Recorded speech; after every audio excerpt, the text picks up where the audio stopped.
H1B விசாவுக்கு $1,00,000 fees அப்படி சொல்லி இருந்தாரு. அது சட்டவிரோதமானது என்று அமெரிக்காவினுடைய பாஸ்டன் மாவட்ட நீதிமன்றம் தீர்ப்பளித்துள்ளது. மொரிஷியஸுக்கு சொந்தமானது எங்களுக்கு வேணும்னு ட்ரம்ப் இருக்காரு, அவரு மொரிஷியஸ் அரசாங்கத்திட்ட சொல்லியிருக்காரு. அதற்கு மொரிஷிய அரசாங்கம் வாய்ப்பே கிடையாதுன்னு மறுத்துட்டு, இந்த ஈரான் இப்படிப்பட்ட எதிர்த்தாக்குதலை 21 இராணுவ தளங்களை குறிவைத்து தாக்கி இருக்கிறது. 5th ஃப்ளீட் 5வது கடற்படையுடைய தலைமையகத்தையும் அடித்து கொளுத்திருக்கு. பாலஸ்தீன நாடு முழு சுதந்திரம் அடையும் வரை உங்களோடு நாங்கள் நிற்போம் என்று இன்றைக்கு ஈரான் அறிவித்திருக்கிறது. உடல் வலிமையை உறுதி செய்யும் சிலாஜித், கவனத்தை மேம்படுத்தும் அஸ்வகந்தா மற்றும் உயிர் சக்தியை பெருக செய்யும் சஃபேடு முஸ்லி போன்ற இமயமலையின் உணவுப் பொருட்களை கொண்டு வந்து மிஸ்டர் பர்ஃபெக்ட் உருவாக்கப்பட்டுள்ளது. உங்கள் முழு குடும்பத்தின் ஆரோக்கியத்தை மா நேச்சுரல்ஸ் மூலம் உறுதி செய்திருங்கள். 100% இயற்கையான மூலிகை பொருட்கள் மூலம் உருவாக்கப்பட்ட மிஸ்டர் பர்ஃபெக்ட் மற்றும் மிஸ் பர்ஃபெக்ட் தலைமுறையாக குடும்பங்களின் உடல் வலிமை, மன வலிமை மற்றும் மகிழ்ச்சியை பெருக செய்கிறது. உங்கள் மகிழ்ச்சியான பயணத்தை துவங்க www.mannaturals.com என்ற இணையதளத்தை பார்வையிடவும் அல்லது வாட்ஸ்அப் எண்ணிலும் தொடர்பு கொள்ளலாம்.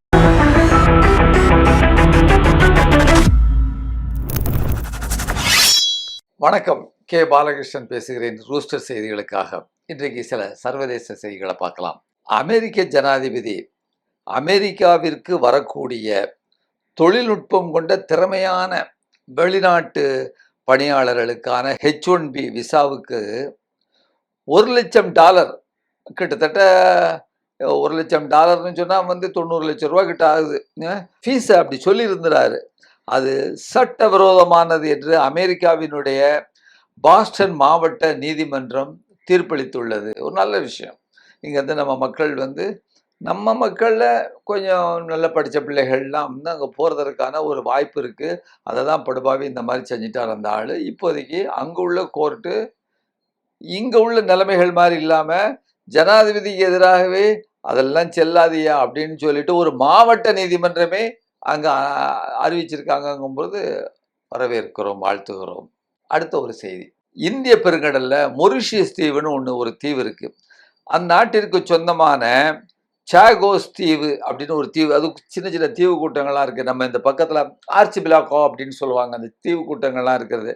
அதுபோல் அந்த சாகோஸ் தீவு எங்களுக்கு வேணும், மொரிஷியஸுக்கு சொந்தமானது எங்களுக்கு வேணும்னு ட்ரம்ப் இருக்காரு, அவர் மொரிஷியஸ் அரசாங்கத்திட்ட சொல்லியிருக்காரு, அந்த தீவு எனக்கு வேணும்ப்பா அப்படின்னு. ஏதோ அந்த இட்லி வேணும், அந்த மிட்டாய் வேணுங்கிற மாதிரி எனக்கு அந்த தீவு வேணும் அப்படின்னு சொல்லியிருக்காரு. அதற்கு மொரிஷிய அரசாங்கம் வாய்ப்பே கிடையாதுன்னு மறுத்துட்டு, எங்கள் நாட்டு இறையாண்மையை யாருக்கும் விட்டு கொடுக்க முடியாது என்று மொரிஷியஸ் அரசாங்கம் திட்டவட்டமாக கூறிவிட்ட செய்தி நமக்கு இன்றைக்கு கிடைச்சிருக்குன்னு வைங்களேன்.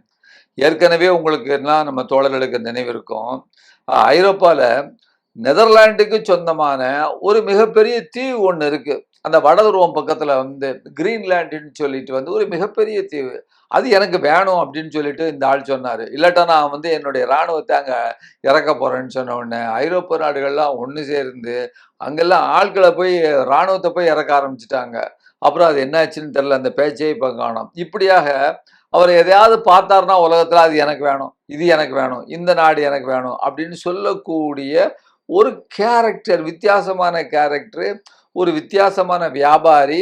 அவர் இன்றைக்கு அமெரிக்க ஜனாதிபதியாக இருந்து கொண்டிருக்கிறார் அப்படிங்கிறத நம்ம அதோடைய விளைவாகத்தான் இதெல்லாம் பார்த்துக்கிட்டு இருக்கோம். அடுத்த சில செய்திகளும் அவரை பற்றி வருது. அடுத்து ஈரானுக்கும் அமெரிக்காவுக்கும் மீண்டும் ஒரு தாக்குதல் நடக்க ஆரம்பிச்சிருக்கு. இதில் என்னன்னு கேட்டிங்கன்னா, ஈரான் மத்திய கிழக்கில் உள்ள 21 அமெரிக்க இராணுவ தளங்களில், பஹ்ரைன், யுஏஇயில் உள்ளது, இது எல்லாத்தையுமே குவைத்தில் உள்ளதெல்லாம் 21 அமெரிக்க தளங்களை ராக்கெட்டை வச்சு அட்டின்னு அடிச்சிருக்கிறாங்க.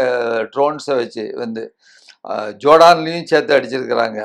இதுக்கான இந்த பதட்டத்திற்கான தூண்டுதல் என்னன்னு கேட்டிங்கன்னா, ஹோர்முஸ் ஜலசந்தியில் அமெரிக்க அப்பாச்சி ஹெலிகாப்டர்னு ஒன்று ஹெலிகாப்டரு, அது கொஞ்சம் இராணுவ ஹெலிகாப்டரு, கொஞ்சம் பவர்ஃபுல்லானது. அதை ஈரானுடைய படைகள் சுட்டு வீழ்த்திட்டதாகவும், அதனால் நாங்கள் இந்த தற்காப்புக்காக இதை செய்கிறோம் என்று அமெரிக்கா ஈரான் மேலே குண்டுகள் போட ஆரம்பிச்சது. என்ன எங்கே போட்டாங்க?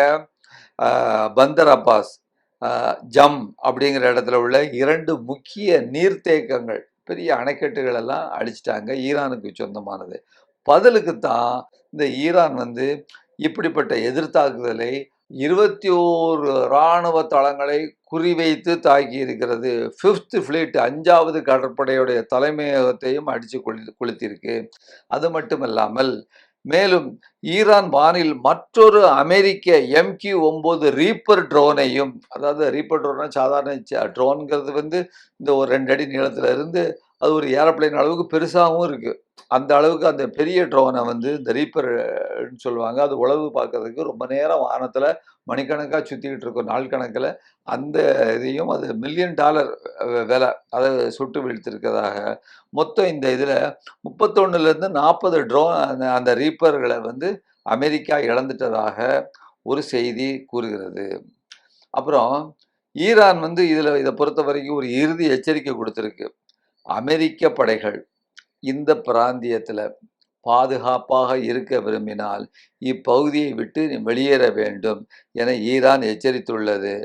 அதற்கு கடுமையான பதிலடி கொடுக்கும்னு IRGC கூறியிருக்கு. இப்படி ஏற்கனவே நடந்துகிட்டு இருந்தது. இடையில ஒரு சீஸ்ஃபயர் போர் நிறுத்த ஒப்பந்தம், திரும்ப இப்போ வந்து நம்ம பழையபடி இதே மாதிரி ஆரம்பிச்சிருக்கு. இன்றைக்குள்ள நிலை என்னன்னு கேட்டிங்கன்னா, பாரம்பரியமான அந்த தடுப்பு டிட்டரன்ஸு கோட்பாடுகள்னு சொல்லுவாங்க, அதெல்லாம் இன்றைக்கு சிதைஞ்சு சின்ன பின்னமாயிற்று. இந்த சூழல்ல எப்படி இவன் அடிச்சிட்டாங்க 21 இடத்துல, பதிலடி எப்படி கொடுப்பதுன்னு அமெரிக்கா திணறிட்டு இருக்கிற நேரத்துல ட்ரம்ப் அறிவிச்சிருக்கிறாரு, நான் ஈரான் கூட எல்லாம் போறதுக்கு சண்டைக்கெல்லாம் போக மாட்டேன், நான் அதெல்லாம் இப்போதைக்கு தாக்குற மாதிரி எனக்கு ஐடியா இல்லைன்னு சொல்லிட்டு திருப்பி வந்து ஒரு ரவுண்டு, அடுத்த ரவுண்டு நம்ம ட்ரம்ப் ஐயா பேசியிருக்காரு. இப்படிங்கிற ஒரு செய்தியை நாம் பார்க்கிறோம். அடுத்து நெத்தன்யாகு, அவர் ஒரு விட்டு அடிச்சிருக்காரு. எல்லாரும் உலகத்துல ஜோக்களும் விட்டு அடிக்கிறாங்க இல்லையா, அது மாதிரி அவருக்கும் அந்த ரைட் உண்டு தானே. அவர் என்ன சொல்றாரு, இஸ்ரேலுடைய அந்த பிரதமர், வன்முறைக்கு இங்கு இடமில்லை, அரசியல் தலைவர்களுக்கு எதிராகவோ அல்லதுக்கு வேறு யாருக்கு எதிராகவோ வன்முறை கூடாது அப்படின்னு சொல்லிட்டு சாத்தான் பகவத்கீதையும் பைபிளையும் குர்ஆனையும் ஒருங்கே கையில் வைத்துக்கொண்டு ஓதுகின்ற காட்சி அது. அப்படிதான் நம்ம பார்க்க முடியும். ஈரான் இதுக்கு பதில் சொல்லுது. யார் பேசுறாரு பாருங்க. 4 நாடுகள்ல 50+ அரசியல் தலைவர்களை, 50க்கும் மேற்பட்ட அரசியல் தலைவர்களையும், ஆயிரக்கணக்கான குழந்தைகளையும், லட்சக்கணக்கான மக்களையும் கொண்டிருக்கிறீர்கள், நீங்களா பேசுகிறதுன்ட்டு ஈரான் பதிலுக்கு சொல்லியிருக்கான். இது ஒரு செய்தி. அப்புறம் இன்னொரு செய்தி பாருங்க. ட்ரம்ப் என்ன சொல்லியிருக்கிறாருன்னு கேட்டிங்கன்னா, ஒரு ஒப்பந்தம் நாங்கள் ஏற்கனவே போட்டாச்சு, அதனால தான் நான் வந்து இந்த இதில் நாங்கள் போர்லேருந்து பின்வாங்க போகிறோம் அப்படின்னு சொல்லிட்டு, அதுக்கு ஈரான் வந்து ஏற்கனவே ஒரு ஒப்பந்தம் அங்கீகரிக்கப்பட்டு விட்டது என்ற டொனால்ட் ட்ரம்பின் கூற்றை ஈரான் நிராகரித்துள்ளது. இதுவரை எந்த ஒப்பந்தமும் எட்டப்படவில்லை என்றும் எந்த முன்மொழிவும் ஏற்றுக்கொள்ளப்படவில்லை என்றும் தெஹ்ரான் தெரிவித்துள்ளது.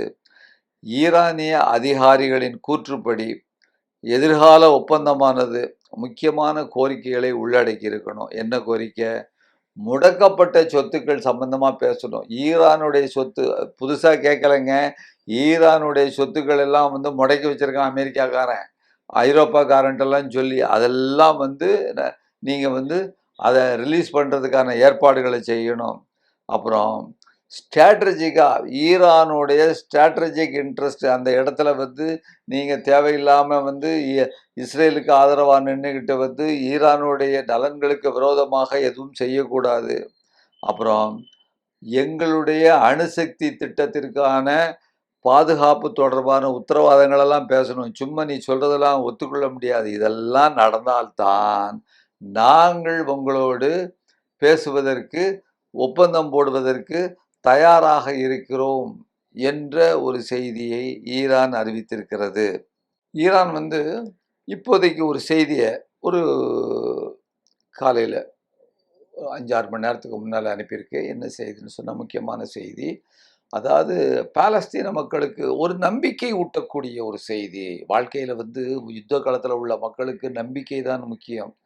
அதெல்லாம் நம்ம சொல்லுவாங்க, இதயத்தில் வந்து குத்துப்பட்டு பிழைத்தவனும் உண்டு, கட்டில படுத்து இருமி இருமி செத்தவனும் உண்டும்பாங்க. அதெல்லாம் நம்பிக்கையை பொறுத்து.